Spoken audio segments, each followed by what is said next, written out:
ਸਤਿ ਸ਼੍ਰੀ ਅਕਾਲ। ਤੁਸੀਂ ਜੁੜੇ ਹੋਏ ਹੋ ਪੰਜਾਬੀ ਰੇਡੀਓ ਐਸੇ ਦੇ ਨਾਲ ਤੇ ਮੈਂ ਹਾਂ ਪ੍ਰਵੀਨ ਸ਼ਰਮਾ ਲੈ ਕੇ ਹਾਜ਼ਰ ਹਾਂ ਪ੍ਰੋਗਰਾਮ ਖਬਰ ਤੇ ਨਜ਼ਰ। ਖਬਰ ਤੇ ਨਜ਼ਰ ਪ੍ਰੋਗਰਾਮ ਦੇ ਵਿੱਚ ਗੱਲਬਾਤ ਕਰਾਂਗੇ ਕੁਝ ਅਹਿਮ ਖਬਰਾਂ ਨੂੰ ਲੈ ਕੇ, ਕੁਝ ਖਾਸ ਖਬਰਾਂ ਨੂੰ ਲੈ ਕੇ। ਪਰ ਉਸ ਤੋਂ ਪਹਿਲਾਂ ਧੰਨਵਾਦ ਕਰਦੇ ਚਲੀਏ ਸਪਾਂਸਰਸ ਦਾ ਜਿਹੜੇ ਜ਼ਰੀਆ ਬਣਦੇ ਨੇ ਇਹਨਾਂ ਪ੍ਰੋਗਰਾਮਾਂ ਨੂੰ ਤੁਹਾਡੇ ਤੱਕ ਪਹੁੰਚਾਉਣ ਦੇ ਲਈ। ਖਾਲਸਾ ਇੰਸ਼ੋਰੈਂਸ ਏਜੰਸੀ ਵਾਲੇ ਜਿਨ੍ਹਾਂ ਤੋਂ ਤੁਸੀਂ ਹਰ ਤਰੀਕੇ ਦੀ ਇੰਸ਼ੋਰੈਂਸ ਲੈ ਸਕਦੇ ਹੋ। ਇੰਸ਼ੋਰੈਂਸ ਬਾਰੇ ਪਤਾ ਕਰਨ ਦੇ ਲਈ ਇਹਨਾਂ ਦਾ ਨੰਬਰ ਹੈ 408 272 2500। ਟਰਕੀਅਨ ਇਮੀਗ੍ਰੇਸ਼ਨ ਲਾ ਫਰਮ ਵਾਲੇ ਜੇ ਟਰਕੀਅਨ ਅਟਾਰਨੀ ਟਰਕੀਅਨ ਦੇ ਨਾਲ ਤੁਸੀਂ ਯੂਐਸ ਇਮੀਗ੍ਰੇਸ਼ਨ ਬਾਬਤ ਤੁਹਾਡਾ ਕੋਈ ਸਵਾਲ ਹੈ, ਕੋਈ ਸਲਾਹ ਕਰਨੀ ਹੈ ਤੇ ਇਹਨਾਂ ਦੇ ਨਾਲ 415 909 0503 ਤੇ ਗੱਲ ਕੀਤੀ ਜਾ ਸਕਦੀ ਹੈ। ਗੁਰਦੀਪ ਸਿੰਘ ਬਿਰਦੀ ਕਲੋਬੀ, ਸਤਨਾਮ ਸਿੰਘ ਸ਼ੇਰਗਿੱਲ ਸੈਲਮਾ, ਜਗਤਾਰ ਸਿੰਘ ਅਨੰਦਪੁਰੀ ਫਰੀਮੋਟ, ਸੁਰਜੀਤ ਸਿੰਘ ਚਾਹਲ ਯੂਬਾ ਸਿਟੀ, ਗੁਰਦੀਪ ਸਿੰਘ ਗਿੱਲ ਤੇ ਪਰਿਵਾਰ ਯੂਬਾ ਸਿਟੀ, ਮਨਦੀਪ ਸਿੰਘ ਸਰਬਜੀਤ ਕੌਰ ਸੈਨ ਹੋਜ਼ੇ, ਮਨਜੀਤ ਸਿੰਘ ਸੈਨ ਹੋਜ਼ੇ, ਅਬੇ ਸੈਕਰਾਮੈਂਟੋ, ਮੀਰੀ ਪੀਰੀ ਸੇਵਾ ਸੁਸਾਇਟੀ ਫ੍ਰੈਜ਼ਨੋ ਤੇ ਜੱਸੀ ਗਿੱਲ ਬੇਕਰਸਫੀਲਡ ਤੋਂ। ਇਹਨਾਂ ਸਾਰੇ ਹੀ ਸਪਾਂਸਰਸ ਦਾ ਬਹੁਤ-ਬਹੁਤ ਧੰਨਵਾਦ। ਤੇ ਜੇਕਰ ਤੁਸੀਂ ਵੀ ਇਹਨਾਂ ਪ੍ਰੋਗਰਾਮਾਂ ਨੂੰ ਸਪਾਂਸਰ ਕਰਨਾ ਚਾਹੁੰਦੇ ਹੋ ਤਾਂ ਸਟੂਡੀਓ ਦਾ ਨੰਬਰ ਹੈ 408 272 5200। ਖਬਰਾਂ ਦੀ ਸ਼ੁਰੂਆਤ ਕਰਦੇ ਹਾਂ ਕੌਮਾਂਤਰੀ ਖਬਰਾਂ ਤੋਂ। ਅਮਰੀਕਾ ਦੇ ਵਿਦੇਸ਼ ਮੰਤਰੀ ਐਂਟਨੀ ਬਲਿੰਕਨ ਨੇ ਜਸੂਸ ਗੁਬਾਰੇ ਦੇ ਘਟਨਾਕ੍ਰਮ ਦੇ ਦੁਆਲੇ ਟਕਰਾਅ ਦੇ ਵਿਚਾਲੇ ਅੱਜ ਚੀਨ ਦੇ ਵਿਦੇਸ਼ ਮੰਤਰੀ ਵਾਂਗ ਯੀ ਨਾਲ ਮੁਲਾਕਾਤ ਕੀਤੀ। ਅਮਰੀਕੀ ਆਗੂ ਨੇ ਚੀਨ ਦੇ ਕੋਲ ਇਸ ਮਾਮਲੇ ਤੇ ਰੋਸ ਦਰਜ ਕੀਤਾ ਅਤੇ ਚੀਨੀ ਆਪਰੇਸ਼ਨ ਦੀ ਨਿਖੇਧੀ ਕੀਤੀ। ਉਹਨਾਂ ਚੀਨ ਨੂੰ ਰੂਸ ਦੀ ਮਦਦ ਕਰਨ ਦੇ ਖਿਲਾਫ ਚੇਤਾਵਨੀ ਵੀ ਦਿੱਤੀ। ਬਲਿੰਕਨ ਨੇ ਕਿਹਾ ਕਿ ਜੇਕਰ ਚੀਨ ਯੂਕਰੇਨ ਦੇ ਵਿੱਚ ਲੱਗੀ ਜੰਗ ਦੇ ਲਈ ਰੂਸ ਦੀ ਮਦਦ ਕਰੇਗਾ ਤਾਂ ਉਸ ਨੂੰ ਹੋਰ ਪਾਬੰਦੀਆਂ ਦਾ ਸਾਹਮਣਾ ਕਰਨਾ ਪਵੇਗਾ। ਬਲਿੰਕਨ ਤੇ ਵਾਂਗ ਨੇ ਮਿਊਨਿਖ ਸਿਕਿਉਰਿਟੀ ਕਾਨਫਰੰਸ ਦੇ ਦੌਰਾਨ ਮੁਲਾਕਾਤ ਕੀਤੀ। ਗੁਬਾਰੇ ਦੇ ਨਾਲ ਜੁੜੇ ਘਟਨਾਕ੍ਰਮ ਦੇ ਸੰਦਰਭ ਦੇ ਵਿੱਚ ਅਮਰੀਕੀ ਵਿਦੇਸ਼ ਵਿਭਾਗ ਦੇ ਬੁਲਾਰੇ ਨੈਡ ਪ੍ਰਾਈਸ ਨੇ ਕਿਹਾ ਕਿ ਵਿਦੇਸ਼ ਮੰਤਰੀ ਨੇ ਸਿੱਧੇ ਤੌਰ ਤੇ ਚੀਨ ਨੂੰ ਦੱਸ ਦਿੱਤਾ ਹੈ ਕਿ ਅਮਰੀਕਾ ਦੀ ਪ੍ਰਭੂਸੱਤਾ ਅਤੇ ਕੌਮਾਂਤਰੀ ਨਿਯਮਾਂ ਦੀ ਉਲੰਘਣਾ ਹੈ ਜਿਸ ਨੂੰ ਬਰਦਾਸ਼ਤ ਨਹੀਂ ਕੀਤਾ ਜਾ ਸਕਦਾ। ਉਹਨਾਂ ਨਾਲ ਹੀ ਚੀਨ ਨੂੰ ਇਹ ਵੀ ਕਿਹਾ ਕਿ ਅਜਿਹਾ ਦੁਬਾਰਾ ਨਹੀਂ ਵਾਪਰਨਾ ਚਾਹੀਦਾ। ਜ਼ਿਕਰਯੋਗ ਹੈ ਕਿ ਕਾਫੀ ਉਚਾਈ ਤੇ ਉਡਾਣ ਵਾਲਾ ਇੱਕ ਚੀਨੀ ਗੁਬਾਰਾ ਅਮਰੀਕੀ ਹਵਾਈ ਖੇਤਰ ਦੇ ਵਿੱਚ ਦਾਖਲ ਹੋ ਗਿਆ ਸੀ। ਅਮਰੀਕਾ ਨੇ ਕਿਹਾ ਕਿ ਇਸ ਨੂੰ ਜਸੂਸੀ ਦੇ ਮੰਤਵ ਦੇ ਨਾਲ ਭੇਜਿਆ ਗਿਆ, ਜਦਕਿ ਚੀਨ ਨੇ ਕਿਹਾ ਕਿ ਇਹ ਮਹਿਜ਼ ਮੌਸਮ ਬਾਰੇ ਖੋਜ ਕਰਨ ਵਾਲਾ ਗੁਬਾਰਾ ਹੈ। ਬਲਿੰਕਨ ਨੇ ਮੀਟਿੰਗ ਦੇ ਦੌਰਾਨ ਚੀਨ ਨੂੰ ਇਹ ਵੀ ਕਿਹਾ ਕਿ ਗੁਬਾਰਿਆਂ ਦੁਆਰਾ ਚੀਨ ਵੱਲੋਂ 5 ਮਹਾਂਦੀਪਾਂ ਦੇ ਵਿੱਚ 40 ਮੁਲਕਾਂ ਦੀ ਹਵਾਈ ਹੱਦ ਦਾ ਉਲੰਘਣ ਕੀਤਾ ਗਿਆ। ਜਸੂਸੀ ਕਰਕੇ ਜਾਣਕਾਰੀ ਇਕੱਠੀ ਕਰਨ ਦੀ ਕੋਸ਼ਿਸ਼ ਕੀਤੀ ਗਈ ਹੈ। ਬਲਿੰਕਨ ਨੇ ਵਾਂਗ ਨੂੰ ਕਿਹਾ ਕਿ ਚੀਨ ਦੀ ਇਸ ਕਾਰਵਾਈ ਦਾ ਪਰਦਾਫਾਸ਼ ਕਰ ਦਿੱਤਾ ਗਿਆ। ਜ਼ਿਕਰਯੋਗ ਹੈ ਕਿ ਗੁਬਾਰੇ ਬਾਰੇ ਪਤਾ ਲੱਗਣ ਤੋਂ ਬਾਅਦ ਬਲਿੰਕਨ ਨੇ ਆਪਣਾ ਚੀਨ ਦਾ ਦੌਰਾ ਰੱਦ ਕਰ ਦਿੱਤਾ ਸੀ। ਵਾਂਗ ਨੇ ਕਾਨਫਰੰਸ ਦੇ ਵਿੱਚ ਅਮਰੀਕਾ ਦੀ ਆਲੋਚਨਾ ਕਰਦਿਆਂ ਕਿਹਾ ਸੀਗਾ ਕਿ ਗੁਬਾਰੇ ਦਾ ਘਟਨਾਕ੍ਰਮ ਅਮਰੀਕਾ ਵੱਲੋਂ ਸਿਰਜਿਆ ਗਿਆ ਸਿਆਸੀ ਡਰਾਮਾ ਹੈ ਅਤੇ ਉਹ ਚੀਨ ਤੋਂ ਅੱਗੇ ਨਿਕਲਣ ਦੇ ਲਈ ਹੱਥ ਕੰਡੇ ਅਪਣਾ ਰਿਹਾ ਹੈ। ਅਮਰੀਕਾ ਦੀ ਕਾਰਵਾਈ ਦਾ ਇਹ ਮਤਲਬ ਨਹੀਂ ਹੈ ਕਿ ਉਹ ਵੱਡੇ ਤੇ ਮਜ਼ਬੂਤ ਨੇ। ਇਸੇ ਦੌਰਾਨ ਅਮਰੀਕਾ ਦੀ ਉਪ ਰਾਸ਼ਟਰਪਤੀ ਕਮਲਾ ਹੈਰਿਸ ਨੇ ਵੀ ਰੂਸ ਦੀ ਮਦਦ ਦੇ ਖਿਲਾਫ ਚੀਨ ਨੂੰ ਚੇਤਾਵਨੀ ਦਿੱਤੀ ਹੈ। ਬਲਿੰਕਨ ਨੇ ਉੱਤਰ ਕੋਰੀਆ ਵੱਲੋਂ ਅੰਤਰ ਮਹਾਦੀਪ ਬੈਲਿਸਟਿਕ ਮਿਜ਼ਾਈਲ ਦੇ ਪ੍ਰੀਖਣ ਦੀ ਵੀ ਆਲੋਚਨਾ ਕੀਤੀ। ਉਹਨਾਂ ਤਾਈਵਾਨ ਨੇੜਲੇ ਖੇਤਰ ਦੇ ਵਿੱਚ ਸ਼ਾਂਤੀ ਅਤੇ ਸਥਿਰਤਾ ਕਾਇਮ ਰੱਖਣ ਉੱਤੇ ਵੀ ਜ਼ੋਰ ਦਿੱਤਾ। ਅਮਰੀਕੀ ਵਿਦੇਸ਼ ਮੰਤਰੀ ਨੇ ਕਿਹਾ ਕਿ ਉਹ ਚੀਨ ਦੇ ਨਾਲ ਟਕਰਾਅ ਜਾਂ ਠੰਡੀ ਜੰਗ ਨਹੀਂ ਚਾਹੁੰਦੇ, ਪਰ ਆਪਣੇ ਹਿੱਤਾਂ ਅਤੇ ਕਦਰਾਂ ਕੀਮਤਾਂ ਦੀ ਰਾਖੀ ਤੋਂ ਪਿੱਛੇ ਨਹੀਂ ਹਟਣਗੇ। ਉਧਰ ਰੁਖ ਕਰਦੇ ਹਾਂ ਇਜ਼ਰਾਈਲ ਨੇ ਹਵਾਈ ਹਮਲਿਆਂ ਦੇ ਵਿੱਚ ਸੀਰੀਆ ਦੀ ਰਾਜਧਾਨੀ ਦਮਸ਼ਕਸ ਦੇ ਵਿੱਚ ਰਿਹਾਇਸ਼ੀ ਠਿਕਾਣਿਆਂ ਨੂੰ ਨਿਸ਼ਾਨਾ ਬਣਾਇਆ। ਹਮਲਿਆਂ ਦੇ ਵਿੱਚ ਕਰੀਬ 5 ਜਣੇ ਮਾਰੇ ਗਏ ਨੇ ਅਤੇ 15 ਜਣੇ ਜ਼ਖਮੀ ਨੇ। ਰਾਤ ਕਰੀਬ 12:30 ਵਜੇ ਰਾਜਧਾਨੀ ਦੇ ਕੇਂਦਰੀ ਇਲਾਕੇ ਦੇ ਵਿੱਚ ਜ਼ੋਰਦਾਰ ਧਮਾਕੇ ਸੁਣੇ ਗਏ। ਸੀਰੀਆ ਦੀ ਹਵਾਈ ਰੱਖਿਆ ਪ੍ਰਣਾਲੀ ਨੇ ਦਮਸ਼ਕਸ ਦੇ ਵਿੱਚ ਇਹਨਾਂ ਹਮਲਿਆਂ ਦਾ ਜਵਾਬ ਦੇਣ ਦੀ ਕੋਸ਼ਿਸ਼ ਕੀਤੀ। ਇੱਕ ਖਬਰ ਏਜੰਸੀ ਦੇ ਮੁਤਾਬਕ ਕਈ ਰਿਹਾਇਸ਼ੀ ਇਮਾਰਤਾਂ ਨੁਕਸਾਨੀਆਂ ਗਈਆਂ। ਮ੍ਰਿਤਕਾਂ ਦੇ ਵਿੱਚ ਇੱਕ ਸੈਨਿਕ ਵੀ ਸ਼ਾਮਲ ਹੈ। ਹਮਲਿਆਂ ਦੇ ਵਿੱਚ ਦਮਸ਼ਕਸ ਦਾ ਮੱਧ ਯੁੱਗ ਦਾ ਇੱਕ ਕਿਲ੍ਹਾ ਵੀ ਨੁਕਸਾਨਿਆ ਗਿਆ। ਇਸ ਦੇ ਵਿੱਚ ਇੱਕ ਕਲਾ ਸੰਸਥਾ ਚੱਲ ਰਹੀ ਹੈ। ਮਨੁੱਖੀ ਹੱਕਾਂ ਦੇ ਬਾਰੇ ਸੀਰੀਆ ਦੀ ਨਿਗਰਾਨ ਇਕਾਈ ਅਤੇ ਯੂਕੇ ਅਧਾਰਤ ਇਕਾਈ ਨੇ ਦੱਸਿਆ ਕਿ ਨਿਸ਼ਾਨਾ ਬਣਾਈਆਂ ਗਈਆਂ ਇਮਾਰਤਾਂ ਇਰਾਨੀ ਲੜਾਕਿਆਂ ਅਤੇ ਲਿਬਨਾਨ ਦੇ ਗਰੁੱਪ ਹਿਜ਼ਬੁੱਲਾ ਦੇ ਨਾਲ ਜੁੜੀਆਂ ਹੋਈਆਂ ਨੇ। ਇਜ਼ਰਾਈਲ ਲੰਮੇ ਸਮੇਂ ਤੋਂ ਦਮਸ਼ਕਸ ਦੇ ਬਾਹਰੀ ਇਲਾਕਿਆਂ ਦੇ ਵਿੱਚ ਕਈ ਥਾਵਾਂ ਨੂੰ ਨਿਸ਼ਾਨਾ ਬਣਾ ਰਿਹਾ, ਹਾਲਾਂਕਿ ਸ਼ਹਿਰ ਦੇ ਵਿੱਚ ਅਜਿਹਾ ਕਰਨ ਦੇ ਵਿੱਚ ਉਹ ਸਫਲ ਨਹੀਂ ਹੋ ਸਕਿਆ। ਦੱਸਣਾ ਬਣਦਾ ਹੈ ਕਿ ਸੀਰੀਆ ਤੇ ਤੁਰਕੀ ਦੇ ਵਿੱਚ 6 ਫਰਵਰੀ ਨੂੰ 7.8 ਦੀ ਤੀਬਰਤਾ ਵਾਲਾ ਭੂਚਾਲ ਆਇਆ ਸੀ। ਇਸ ਤੋਂ ਪਹਿਲਾਂ ਦਮਸ਼ਕਸ ਤੇ 2 ਜਨਵਰੀ ਨੂੰ ਹਮਲਾ ਕੀਤਾ ਗਿਆ ਸੀ। ਉਸ ਵੇਲੇ ਇਜ਼ਰਾਈਲੀ ਫੌਜ ਨੇ ਦਮਸ਼ਕਸ ਤੇ ਕੌਮਾਂਤਰੀ ਹਵਾਈ ਅੱਡੇ ਨੂੰ ਨਿਸ਼ਾਨਾ ਬਣਾਇਆ ਸੀ। ਇਸ ਹਮਲੇ ਦੇ ਵਿੱਚ 2 ਸੈਨਿਕ ਮਾਰੇ ਗਏ ਸਨ ਅਤੇ ਹੋਰ ਫੱਟੜ ਹੋ ਗਏ ਸਨ।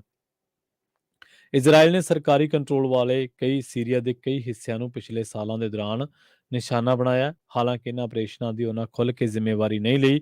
ਇਜ਼ਰਾਈਲ ਨੇ ਹਾਲਾਂਕਿ ਇਹ ਮੰਨਿਆ ਹੈ ਕਿ ਉਹਨਾਂ ਈਰਾਨ ਦੇ ਨਾਲ ਜੁੜੇ ਅੱਤਵਾਦੀ ਗਰੁੱਪਾਂ ਜਿਵੇਂ ਕਿ ਹਿਜ਼ਬੁੱਲਾ ਦੇ ਟਿਕਾਣਿਆਂ ਨੂੰ ਨਿਸ਼ਾਨਾ ਬਣਾਇਆ। ਹਿਜ਼ਬੁੱਲਾ ਨੇ ਸੀਰੀਆ ਦੇ ਰਾਸ਼ਟਰਪਤੀ ਬਸ਼ਰ ਅਸਦ ਦੀਆਂ ਫੌਜਾਂ ਦੀ ਮਦਦ ਲਈ ਹਜ਼ਾਰਾਂ ਲੜਾਕੇ ਭੇਜੇ ਹੋਏ ਨੇ।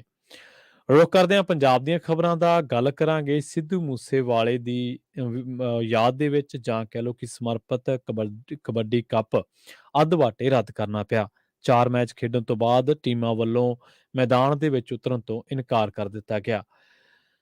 ਪਿੰਡ ਪੱਤੀ ਢਾਲੀਵਾਲ ਸੁਧਾਰ ਦੇ ਵਿੱਚ 12 ਸਾਲਾਂ ਤੋਂ ਕਬੱਡੀ ਕੱਪ ਕਰਵਾਉਣ ਵਾਲੀ Kalgidhar youth welfare and sports club ਨੂੰ ਸਿੱਧੂ ਮੂਸੇਵਾਲਾ ਨੂੰ ਸਮਰਪਿਤ 13ਵਾਂ ਕਬੱਡੀ ਕੱਪ ਅੱਧ ਵਾਟੇ ਹੀ ਰੱਦ ਕਰਨਾ ਪੈ ਗਿਆ। 4 ਮੈਚ ਖੇਡਣ ਤੋਂ ਬਾਅਦ ਕਬੱਡੀ ਟੀਮਾਂ ਨੇ ਮੈਦਾਨ ਦੇ ਵਿੱਚ ਉਤਰਨ ਤੋਂ ਇਨਕਾਰ ਕਰ ਦਿੱਤਾ। ਸ਼ਹੀਦ ਬਾਬਾ ਬੰਦਾ ਸਿੰਘ ਬਹਾਦਰ ਯਾਦਗਾਰੀ ਕਬੱਡੀ ਟੂਰਨਾਮੈਂਟ ਦਾ 13ਵਾਂ ਕਬੱਡੀ ਕੱਪ ਸ਼ੁਭਦੀਪ ਸਿੰਘ ਸਿੱਧੂ ਮੂਸੇਵਾਲਾ ਦੀ ਯਾਦ ਨੂੰ ਸਮਰਪਿਤ ਕੀਤਾ ਗਿਆ ਸੀ।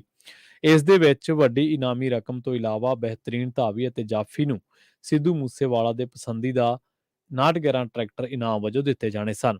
ਇਸ ਟੂਰਨਾਮੈਂਟ ਦੇ ਵਿੱਚ ਸਿੱਧੂ ਮੂਸੇਵਾਲਾ ਦੇ ਪਿਤਾ ਬਲਕੌਰ ਸਿੰਘ ਨੂੰ ਮੁੱਖ ਮਹਿਮਾਨ ਵਜੋਂ ਬੁਲਾਇਆ ਗਿਆ ਸੀ, ਪਰ ਕਬੱਡੀ ਟੀਮਾਂ ਨੇ ਬਲਕੌਰ ਸਿੰਘ ਦੀ ਹਾਜ਼ਰੀ ਦੇ ਵਿੱਚ ਖੇਡਣ ਤੋਂ ਹੀ ਇਨਕਾਰ ਕਰ ਦਿੱਤਾ।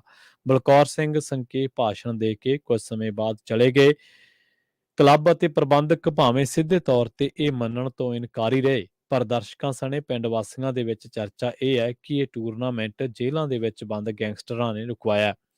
ਟੂਰਨਾਮੈਂਟ ਦੇ ਪ੍ਰਬੰਧਕਾਂ ਨੇ ਖਿਡਾਰੀਆਂ ਨੂੰ ਧਮਕੀਆਂ ਮਿਲਣ ਤੋਂ ਇਨਕਾਰ ਕੀਤਾ। ਹੈਰਾਨੀ ਦੀ ਗੱਲ ਇਹ ਹੈ ਕਿ ਕਬੱਡੀ ਕੱਪ ਦੇ ਵਿੱਚ ਓਪਨ ਦੀਆਂ 12 ਮਸ਼ਹੂਰ ਟੀਮਾਂ ਆਈਆਂ ਸਨ, ਜਿਨ੍ਹਾਂ ਨੇ 4 ਮੈਚਾਂ ਤੋਂ ਬਾਅਦ ਹੀ ਅਚਾਨਕ ਹੀ ਮੈਦਾਨ ਦੇ ਵਿੱਚ ਆਉਣ ਤੋਂ ਇਨਕਾਰ ਕਰ ਦਿੱਤਾ।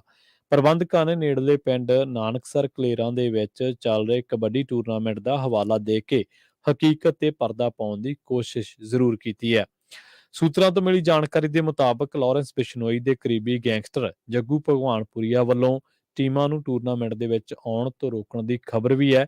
ਇਹ ਵੀ ਪਤਾ ਲੱਗਾ ਕਿ ਬਿਸ਼ਨੋਈ ਗੈਂਗ ਨੇ ਸਾਰੇ ਟੂਰਨਾਮੈਂਟ ਪ੍ਰਬੰਧਕਾਂ ਨੂੰ ਸਿੱਧੂ ਮੂਸੇਵਾਲਾ ਦੀ ਯਾਦ ਦੇ ਵਿੱਚ ਟੂਰਨਾਮੈਂਟ ਕਰਵਾਉਣ ਤੋਂ ਵਰਜਿਆ। ਕਲੱਬ ਦੇ ਮੁਖੀ ਕਰਮਜੀਤ ਸਿੰਘ ਸਿੱਧੂ ਨੇ ਕਬੱਡੀ ਕੱਪ ਰੱਦ ਕਰਨ ਦੇ ਸਵਾਲ ਤੇ ਕਬੱਡੀ ਫੈਡਰੇਸ਼ਨਾਂ ਨੂੰ ਹੀ ਦੋਸ਼ੀ ਠਹਿਰਾਇਆ। ਉਹਨਾਂ ਕਿਹਾ ਕਿ ਫੈਡਰੇਸ਼ਨਾਂ ਪੇਂਡੂ ਟੂਰਨਾਮੈਂਟਾਂ ਦੀ ਥਾਂ ਤੇ ਵੱਡੇ ਖਿਡਾਰੀਆਂ ਦਾ ਦਬਦਬਾ ਬਣਾਉਣਾ ਚਾਹੁੰਦੀਆਂ ਨੇ। ਉਹਨਾਂ ਕਿਹਾ ਕਿ ਕਬੱਡੀ ਕੱਪ ਦੀਆਂ ਨਵੀਆਂ ਤਰੀਕਾਂ ਦਾ ਐਲਾਨ ਜਲਦੀ ਕੀਤਾ ਜਾਊਗਾ। ਗੱਲ ਕਰਦੇ ਹਾਂ ਵਿਜੀਲੈਂਸ ਰੇਂਜ ਵੱਲੋਂ ਜਿਹੜੇ ਬਠਿੰਡਾ ਦੇ ਦਿਹਾਤੀ ਦੇ ਵਿਧਾਇਕ ਅਮਿਤ ਰਤਨ ਦੇ ਜਿਹੜੇ ਕਰੀਬੀ ਦੋਸਤਾਂ ਦੀ ਤੰਦ ਫੜੀ ਗਈ ਹੈ। ਵਿਜੀਲੈਂਸ ਰੇਂਜ ਬਠਿੰਡਾ ਨੇ ਹੁਣ ਦਿਹਾਤੀ ਤੋਂ ਵਿਧਾਇਕ ਅਮਿਤ ਰਤਨ ਦੇ ਕਰੀਬੀ ਦੋਸਤਾਂ ਦੀ ਤੰਦ ਫੜੀ ਹੈ, ਜਿਨ੍ਹਾਂ ਨੇ ਹਲਕੇ ਦੇ ਵਿੱਚ ਸ਼ੁਰੂ ਤੋਂ ਹੀ ਸਰਗਰਮੀ ਰੱਖੀ ਹੋਈ ਸੀ। ਵਿਜੀਲੈਂਸ ਦੀ ਨਜ਼ਰ ਦੇ ਵਿੱਚ ਅਮਿਤ ਰਤਨ ਦੇ ਦੋਸਤਾਂ ਦੀ ਤਿੱਕੜੀ ਹੈ, ਜੋ ਵਿਧਾਇਕ ਦੀ ਹੀ ਜਮਾਤੀ ਰਹੀ ਹੈ। ਵਿਜੀਲੈਂਸ ਵੱਲੋਂ 4 ਲੱਖ ਰੁਪਏ ਰਿਸ਼ਵਤ ਲੈਂਦਾ ਰੰਗੇ ਹੱਥੀ ਫੜਿਆ ਗਿਆ ਰੇਸ਼ਮ ਗਰਗ ਵੀ ਅਮਿਤ ਰਤਨ ਦਾ ਜਮਾਤੀ ਦੱਸਿਆ ਜਾਂਦਾ ਹੈ।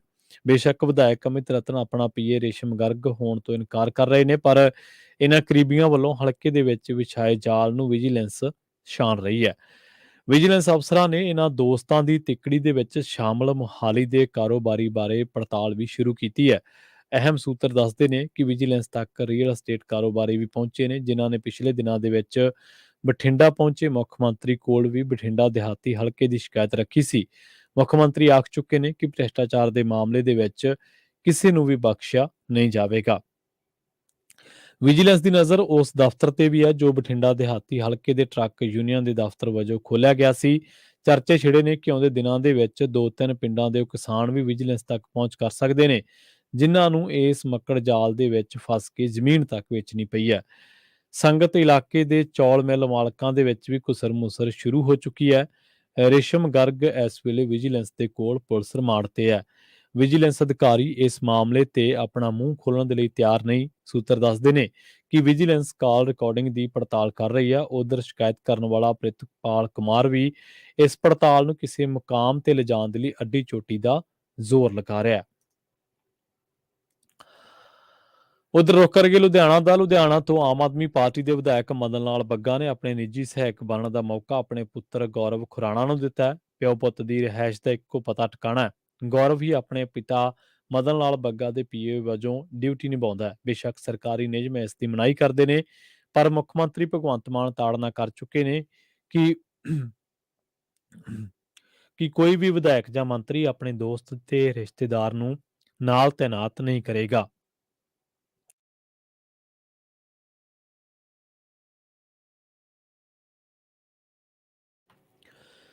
ਪੰਜਾਬ ਵਿਧਾਨ ਸਭਾ ਤੋਂ ਸੂਚਨਾ ਦੇ ਅਧਿਕਾਰ ਤਹਿਤ ਪ੍ਰਾਪਤ ਵੇਰਵਿਆਂ ਦੇ ਮੁਤਾਬਕ ਹਲਕਾ ਬਲਾਚੌਰ ਤੋਂ ਆਪ ਵਿਧਾਇਕਾ ਸੰਤੋਸ਼ ਕੁਮਾਰ ਕਟਾਰੀਆ ਨੇ ਆਪਣੇ ਨਾਲ ਪੀਏ ਵਜੋਂ ਆਪਣੇ ਪੁੱਤਰ ਕਰਨਵੀਰ ਕਟਾਰੀਆ ਨੂੰ ਲਾਇਆ ਹੋਇਆ ਹੈ। ਵਿਧਾਇਕਾ ਕਟਾਰੀਆ ਦਾ ਕਹਿਣਾ ਸੀਗਾ ਕਿ ਉਹਨਾਂ ਦਾ ਪੁੱਤਰ ਖੁਦ ਆਪ ਦਾ ਵਲੰਟੀਅਰ ਹੈ ਤੇ ਕਾਫੀ ਸਮੇਂ ਤੋਂ ਪਾਰਟੀ ਦੇ ਲਈ ਕੰਮ ਕਰਦਾ ਆ ਰਿਹਾ ਹੈ। ਉਹਨਾਂ ਆਪਣੀ ਸਿਹਤ ਠੀਕ ਨਾ ਰਹਿਣ ਦਾ ਵੀ ਤਰਕ ਦਿੱਤਾ। ਵਿਧਾਇਕ ਮਦਨ ਲਾਲ ਬੱਗਾ ਨੂੰ ਕੀਤਾ ਫੋਨ, ਉਹਨਾਂ ਦੇ ਪੁੱਤਰ ਗੌਰਵ ਖੁਰਾਣਾ ਨੇ ਚੁੱਕਿਆ, ਪਰ ਸਵਾਲ ਪੁੱਛਣ ਤੇ ਉਹਨਾਂ ਨੇ ਫੋਨ ਕੱਟ ਦਿੱਤਾ ਸੀ ਤੇ ਮੁੜ ਫੋਨ ਨਹੀਂ ਚੁੱਕਿਆ। ਪਿਛਲੇ ਦਿਨੀ ਬਠਿੰਡਾ ਦਿਹਾਤੀ ਤੋਂ ਵਿਧਾਇਕ ਅਮਿਤ ਰਤਨ ਦੇ ਕਰੀਬੀ ਰੇਸ਼ਮ ਗਰਗ ਨੂੰ ਵਿਜੀਲੈਂਸ ਨੇ ਰੰਗੇ ਹੱਥੀਂ ਰਿਸ਼ਵਤ ਲੈਂਦੇ ਹੋਏ ਫੜਿਆ ਸੀ। ਵਿਧਾਇਕ ਅਮਿਤ ਰਤਨ ਨੇ ਆਪਣਾ ਪੀਏ ਰਣਵੀਰ ਸਿੰਘ ਨੂੰ ਰੱਖਿਆ ਹੋਇਆ, ਜੋ ਕਿ ਸਮਾਣਾ ਇਲਾਕੇ ਦੇ ਪਿੰਡ ਨਨਹੇੜਾ ਦਾ ਰਹਿਣ ਵਾਲਾ ਹੈ। ਵਿਜੀਲੈਂਸ ਵੱਲੋਂ ਅਮਿਤ ਰਤਨ ਦੇ ਜਿਸ ਕਰੀਬੀ ਨੂੰ ਫੜਿਆ ਗਿਆ, ਉਹ ਵੀ ਸਮਾਣਾ ਦਾ ਹੀ ਰਹਿਣ ਵਾਲਾ ਹੈ। ਅਮਿਤ ਰਤਨ ਦੀ ਰਿਹਾਇਸ਼ ਪਟਿਆਲਾ ਦੇ ਵਿੱਚ ਹੈ ਅਤੇ ਉਹ ਪਟਿਆਲਾ ਜ਼ਿਲ੍ਹੇ ਦੇ ਵਿੱਚੋਂ ਹੀ ਆਪਣੀ ਟੀਮ ਨਾਲ ਲੈ ਕੇ ਗਏ ਸਨ। ਇਸ ਘਟਨਾ ਤੋਂ ਮਗਰੋਂ ਪੰਜਾਬ ਭਰ ਦੇ ਵਿੱਚ ਨਿੱਜੀ ਸਹਾਇਕਾਂ ਬਾਰੇ ਚਰਚਾ ਛਿੜ ਗਈ ਹੈ। ਇਸ ਤੋਂ ਪਹਿਲਾਂ ਪਿਛਲੀਆਂ ਸਰਕਾਰਾਂ ਸਮੇਂ ਵੀ ਵਿਧਾਇਕਾਂ ਨੇ ਆਪਣੇ ਸਕੇ ਸੰਬੰਧੀਆਂ ਨੂੰ ਪੀਏ ਵਜੋਂ ਤੈਨਾਤ ਕੀਤਾ ਹੋਇਆ। ਹਲਕਾ ਤਲਵੰਡੀ ਸਾਬੋ ਤੋਂ ਵਿਧਾਇਕਾ ਬਲਜਿੰਦਰ ਕੌਰ ਦੇ ਨਾਲ ਪੀਏ ਵਜੋਂ ਮਾਨਸਾ ਜ਼ਿਲ੍ਹੇ ਦੇ ਪਿੰਡ ਘੁਰਕਣੀ ਦਾ ਕੇਵਲ ਸਿੰਘ ਤੈਨਾਤ ਹੈ, ਜੋ ਕਿ ਵਿਧਾਇਕਾ ਦਾ ਰਿਸ਼ਤੇ ਦੇ ਵਿੱਚ ਚਾਚਾ, ਪਿਤਾ ਦੇ ਮਾਮੇ ਦਾ ਪੁੱਤਰ ਲੱਗਦਾ ਹੈ। ਕਈ ਵਿਧਾਇਕਾਂ ਨੇ ਦੂਜੇ ਸੂਬਿਆਂ ਦੇ ਵਿੱਚੋਂ ਵੀ ਪੀਏ ਨਾਲ ਲਾਏ ਹੋਏ ਨੇ। ਆਜ਼ਾਦ ਉਮੀਦਵਾਰ ਰਾਣਾ ਇੰਦਰ ਪ੍ਰਤਾਪ ਸਿੰਘ ਨੇ ਉੱਤਰਾਖੰਡ ਦੇ ਜ਼ਿਲ੍ਹਾ ਉਦਮ ਸਿੰਘ ਨਗਰ ਦੇ ਗੁਰਤੇਜ ਸਿੰਘ ਨੂੰ ਆਪਣਾ ਪੀਏ ਤੈਨਾਤ ਕੀਤਾ ਹੋਇਆ, ਜਦੋਂ ਕਿ ਉਹਨਾਂ ਦੇ ਪਿਤਾ ਅਤੇ ਕਾਂਗਰਸੀ ਵਿਧਾਇਕ ਰਾਣਾ ਗੁਰਜੀਤ ਸਿੰਘ ਨੇ ਚੰਡੀਗੜ੍ਹ ਦੇ ਐਸਐਸ ਬਿਸ਼ਟ ਨੂੰ ਆਪਣਾ ਪੀਏ ਲਾਇਆ ਹੋਇਆ। ਇਸੇ ਤਰ੍ਹਾਂ ਹਲਕਾ ਸਾਹਨੇਵਾਲ ਤੋਂ ਆਮ ਆਦਮੀ ਪਾਰਟੀ ਦੇ ਵਿਧਾਇਕ ਹਰਦੀਪ ਸਿੰਘ ਦਾ ਪੀਏ ਗੁਰਮੀਤ ਸਿੰਘ ਹਰਿਆਣਾ ਦੇ ਫਰੀਦਾਬਾਦ ਦਾ ਰਹਿਣ ਵਾਲਾ ਹੈ। ਪਤਾ ਲੱਗਿਆ ਕਿ ਰਾਮਪੁਰਾ ਤੋਂ ਵਿਧਾਇਕ ਬਲਕਾਰ ਸਿੱਧੂ ਨੇ ਜ਼ਿਲ੍ਹਾ ਮਾਨਸਾ ਦੇ ਦਵਿੰਦਰ ਸਿੰਘ ਨੂੰ ਆਪਣਾ ਪੀਏ ਲਾਇਆ ਹੋਇਆ ਹੈ। ਗਿੱਦੜਬਾਹਾ ਤੋਂ ਕਾਂਗਰਸੀ ਵਿਧਾਇਕ ਰਾਜਾ ਵੜਿੰਗ ਦਾ ਪੀਏ ਵਿਪਨ ਸ਼ਰਮਾ ਲਹਿਰਾ ਗਾਗਾ ਦਾ ਰਹਿਣ ਵਾਲਾ ਹੈ। ਮੋਗਾ ਤੋਂ ਵਿਧਾਇਕਾ ਅਮਨਦੀਪ ਕੌਰ ਅਰੋੜਾ ਨੇ ਪਟਿਆਲਾ ਜ਼ਿਲ੍ਹੇ ਦੇ ਪਿੰਡ ਚੰਦੂ ਮਾਜਰਾ ਦੇ ਬਲਜਿੰਦਰ ਸਿੰਘ ਨੂੰ ਆਪਣੇ ਪੀਏ ਵਜੋਂ ਜ਼ਿੰਮੇਵਾਰੀ ਦਿੱਤੀ ਹੋਈ ਹੈ। ਮੁਕਤਸਰ ਤੋਂ ਵਿਧਾਇਕ ਜਗਦੀਪ ਸਿੰਘ ਬਰਾੜ ਨੇ ਬਠਿੰਡਾ ਦੇ ਗੋਨਿਆਣਾ ਮੰਡੀ ਦੇ ਵਿੱਕੀ ਕੁਮਾਰ ਨੂੰ ਪੀਏ ਦਾ ਕੰਮ ਸੌਂਪਿਆ ਹੋਇਆ। ਬਹੁਤੇ ਵਿਧਾਇਕਾਂ ਨੇ ਆਪਣੇ ਪਿੰਡ ਜਾਂ ਹਲਕੇ ਦੇ ਬਸ਼ਿੰਦਿਆਂ ਨੂੰ ਹੀ ਆਪਣੇ ਨਾਲ ਤੈਨਾਤ ਕੀਤਾ ਹੋਇਆ। ਫਤਿਹਗੜ੍ਹ ਸਾਹਿਬ ਤੋਂ ਆਮ ਆਦਮੀ ਪਾਰਟੀ ਦੇ ਵਿਧਾਇਕ ਲਖਬੀਰ ਸਿੰਘ ਰਾਏ ਨੇ ਆਪਣੇ ਪਿੰਡ ਮੂਲੇਪੁਰ ਦਾ ਮਾਨਵਜੀਤ ਨੂੰ ਪੀਏ ਰੱਖਿਆ ਹੋਇਆ। ਅਕਾਲੀ ਵਿਧਾਇਕ ਮਨਪ੍ਰੀਤ ਆਲੀ ਨੇ ਆਪਣੇ ਪਿੰਡ ਦੇ ਰਜਨੀਸ਼ ਸ਼ਰਮਾ, ਹਲਕਾ ਸਰਦੂਲਗੜ੍ਹ ਤੋਂ ਵਿਧਾਇਕ ਗੁਰਪ੍ਰੀਤ ਸਿੰਘ ਨੇ ਆਪਣੇ ਪਿੰਡ ਬਣਾਵਾਲੀ ਦੇ ਸੰਦੀਪ ਸਿੰਘ, ਹਲਕਾ ਲੰਬੀ ਤੋਂ ਵਿਧਾਇਕ ਗੁਰਮੀਤ ਸਿੰਘ ਖੁੱਡੀਆਂ ਨੇ ਆਪਣੇ ਪਿੰਡ ਖੁੱਡੀਆਂ ਗੁਲਾਬ ਸਿੰਘ ਦੇ ਹਰੀ ਸਿੰਘ, ਹਬੋਰ ਤੋਂ ਕਾਂਗਰਸੀ ਵਿਧਾਇਕ ਸੰਦੀਪ ਜਾਖੜ ਨੇ ਆਪਣੇ ਪਿੰਡ ਪੰਜਕੋਸੀ ਦੇ ਮੋਹਨ ਲਾਲ ਨੂੰ ਆਪਣੇ ਪੀਏ ਵਜੋਂ ਜ਼ਿੰਮੇਵਾਰੀ ਦਿੱਤੀ ਹੋਈ ਹੈ। ਉਧਰ ਦੂਜੇ ਪਾਸੇ ਪੰਜਾਬ ਵਿਧਾਨ ਸਭਾ ਦੇ ਸਾਬਕਾ ਡਿਪਟੀ ਸਪੀਕਰ ਬੀਰ ਦਵਿੰਦਰ ਸਿੰਘ ਦਾ ਕਹਿਣਾ ਹੈ ਕਿ ਵਿਧਾਇਕ ਦਾ ਪੀਏ ਹਲਕੇ ਅਤੇ ਪਾਰਟੀ ਦੇ ਵਿੱਚੋਂ ਹੋਣਾ ਚਾਹੀਦਾ ਹੈ। ਵਿਧਾਇਕ ਜਾਂ ਮੰਤਰੀ ਆਪਣਾ ਅਕਸ ਸਾਫ਼ ਰੱਖਣਾ ਚਾਹੁੰਦਾ ਤਾਂ ਉਸ ਨੂੰ ਆਪਣਾ ਪੀਏ ਜਾਂ ਬਾਕੀ ਸਟਾਫ ਵੀ ਇਮਾਨਦਾਰ ਰੱਖਣਾ ਚਾਹੀਦਾ। ਉਹਨਾਂ ਕਿਹਾ ਕਿ ਬਹੁਤੀ ਵਾਰ ਵਿਧਾਇਕ ਡੰਮੀ ਪੀਏ ਵੀ ਰੱਖ ਲੈਂਦੇ ਨੇ, ਜਦੋਂ ਕਿ ਹਕੀਕਤ ਦੇ ਵਿੱਚ ਕੰਮ ਕੋਈ ਹੋਰ ਕਰ ਰਿਹਾ ਹੁੰਦਾ ਹੈ। ਪਤਾ ਲੱਗਿਆ ਕਿ ਹੁਣ ਪੰਜਾਬ ਸਰਕਾਰ ਆਪਣੇ ਵਿਧਾਇਕਾਂ ਅਤੇ ਵਜ਼ੀਰਾਂ ਨੂੰ ਇਸ ਗੱਲ ਤੋਂ ਮੁੜ ਤੋਂ ਤਾੜਨਾ ਵੀ ਕਰ ਸਕਦੀ ਹੈ ਕਿ ਉਹ ਆਪਣੇ ਪਰਿਵਾਰਾਂ ਦਾ ਸਰਕਾਰੀ ਕੰਮ ਦੇ ਵਿੱਚ ਦਖਲ ਘੱਟ ਕਰਨ।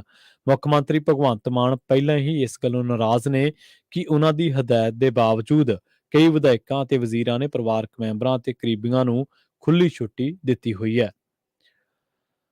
ਰੁਕ ਕਰਦਾ ਸ੍ਰੀ ਅੰਮ੍ਰਿਤਸਰ ਸਾਹਿਬ ਦਾ, ਜਿੱਥੋਂ ਦੇ ਇੱਕ ਵਿਅਕਤੀ ਨੂੰ ਅਗਵਾ ਕਰਕੇ ਉਸ ਦੇ ਪਰਿਵਾਰ ਕੋਲੋਂ 10 ਲੱਖ ਰੁਪਏ ਦੀ ਫਿਰੌਤੀ ਵਜੋਂ ਲੈਣ ਦੇ ਮਾਮਲੇ ਦੇ ਵਿੱਚ ਪੁਲਿਸ ਨੇ 2 ਵਿਅਕਤੀਆਂ ਨੂੰ ਗ੍ਰਿਫਤਾਰ ਕੀਤਾ, ਜਿਨ੍ਹਾਂ ਦੀ ਪਛਾਣ ਜਸਕਰਨ ਖੰਨਾ ਉਰਫ ਕਾਕਾ ਅਤੇ ਅਜੇ ਨੇਗੀ ਵਜੋਂ ਹੋਈ ਹੈ, ਜੋ ਕਿ ਸ਼ਰੀਫਪੁਰਾ ਇਲਾਕੇ ਦੇ ਵਿੱਚ ਰਹਿਣ ਵਾਲੇ ਨੇ।